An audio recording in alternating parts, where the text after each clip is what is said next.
This jaw-dropping satellite imagery shows the incredibly powerful eye of Hurricane Milton.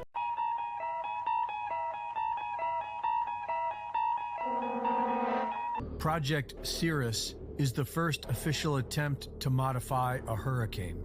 It was run by General Electric with the support of the U.S. military. As part of a whole-of-government response, and that response is to increase the number and intensity of the extreme weather events. On October 13th, 1947, Project Cirrus targeted a hurricane heading out to sea. Approximately 180 pounds of dry ice was dropped into the clouds.